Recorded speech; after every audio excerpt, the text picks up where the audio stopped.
Hi everyone, in front of me I've got Blackview A90 and let me share with you how to view total screen time on this device. So first of all, let's enter the settings, and here we have to scroll down to the very bottom to find digital well-being and parental controls. Let's enter. Now let's tap on show your data, and as you can see right in the middle we've got the graph which will show us for how long we've been using this device today, and you can see that I've been using it for 1 hour and 20 minutes. So basically we've got two different ways to check some further details.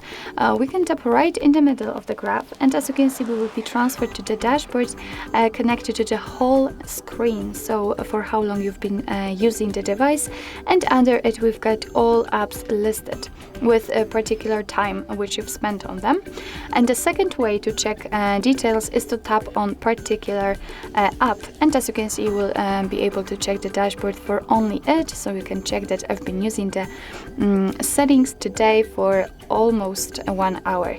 You can change the screen time to the notifications received and times opened, and from daily to hourly, and the same situation in the previous way. So right in the middle, after tapping on right in the middle, you can change the screen time to the notifications received and so on.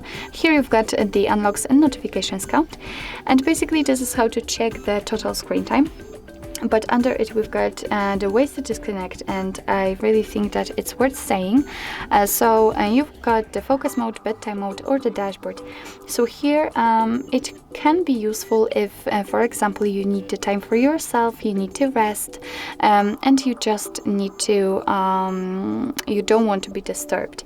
So for example, after entering the focus mode, you can select some distracting apps, so for example from which you're receiving most of the notifications. So for example Chrome, let's pretend that it is Google and Opera. And now you can set a schedule, so you can pick the particular day, and the same with the start and end time, in which your device will simply turn off the notifications, and you can set it.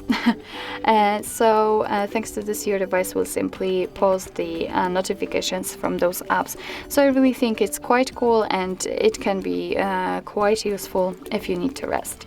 Under it you've got the reduce interruptions, so like let's say regular manage notifications options and do not disturb mode, and here you can enter the parental controls. So actually this is it. This is how to check total screen time in your Blackview A90. Thank you so much for watching. I hope that this video was helpful, and if it was, please hit the subscribe button and leave the thumbs up.